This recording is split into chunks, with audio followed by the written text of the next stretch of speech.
Living Lightning is a new support gem introduced in 3.27 that summons a Living Lightning whenever a linked skill does lightning damage to enemies. Usually you're supposed to use the skill with some kind of damaging skill such as Dominating Blow to both do damage with that main skill and also summon those Living Lightnings to supplement your damage. However, in this build we're using Herald of Thunder as an Autobomber style character to automate the summoning of the Living Lightnings and basically have a zero button build where we just run around and our Living Lightnings kill everything for us. Now, before getting into the mechanics, a quick disclaimer.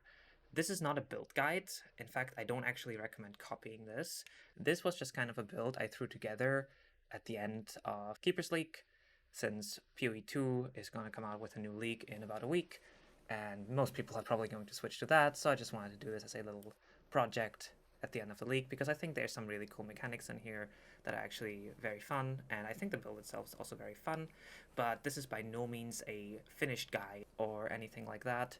It is really more of a showcase, and if you want to copy this, I highly recommend not just directly copying my POB and instead actually putting your own brain juice in it and making your own version. Also, I want to say that I think this build is not actually crazy good. My build is by no means optimized, but I think even with an optimized build, this skill is just very, very weak at the moment. The clear is very good, and this build actually gets very, very solid defenses. However, the single target damage is just extremely lackluster, and that is mostly down to just the skill gem itself having just awful damage on it. I think the skill is just in dire needs of some buffs, and there's kind of a reason why not that many people are currently playing it. But I do think it's really fun and worth giving a shot. Just don't expect it to be as powerful as a lot of the meta minion skills that we have currently. Now, the way the build works is we are using Herald of Thunder with a Storm Secret Ring to create an infinite damaging loop,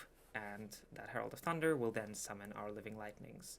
Now, usually, the problem you would run into when trying to make a build like that is that all of the support gems that we are using to support our Living Lightning also will support the Herald of Thunder, and that would increase the reservation of the Herald of Thunder to absolutely ludicrous amounts, making it reserve like 70 to 80% of our mana, which is of course very unideal given that our Herald of Thunder doesn't actually do any damage. The way we get around this is by using Living Lightning provided by an item as opposed to a gem. So we use an item such as Chevron's Wrappings or a Forbidden Shako to slot in our Herald of Thunder, then also slot in our support gems, where we make sure that the Herald of Thunder is not actually linked to any of those supports. Thanks to that, all of those supports will still affect the Living Lightning, since it is provided by the item itself, but the Herald of Thunder will only be linked to the Living Lightning and to absolutely nothing else, keeping its reservation at a comfortable 30%.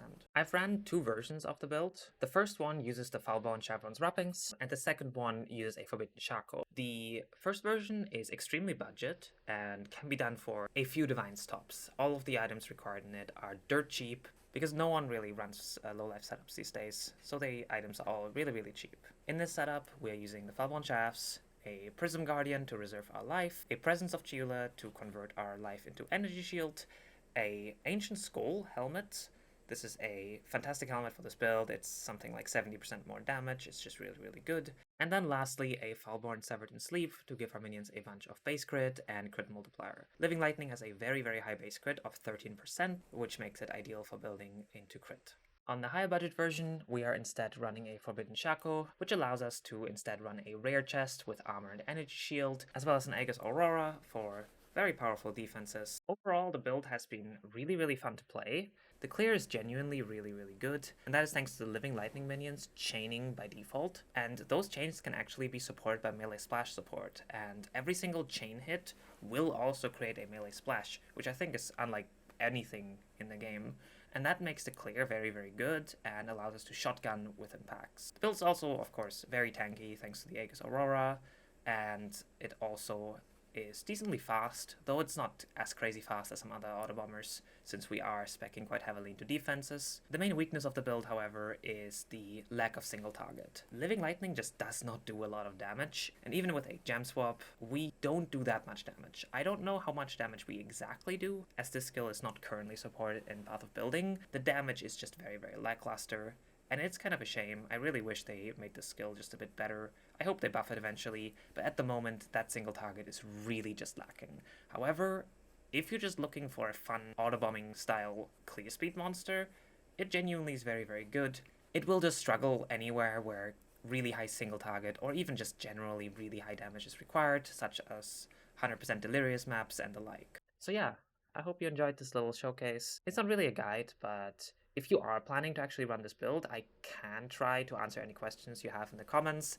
I'm not a massive expert on this build, I only played it for a few days so far, but I should have a somewhat decent idea on it. I was also considering making a league start guide for the cheap chevrons version of the builds when the next POE 1 league comes out, since I do actually think it has potential as a league starter, especially with how accessible low life items are these days. So let me know if you want to see that, and yeah, have a good one.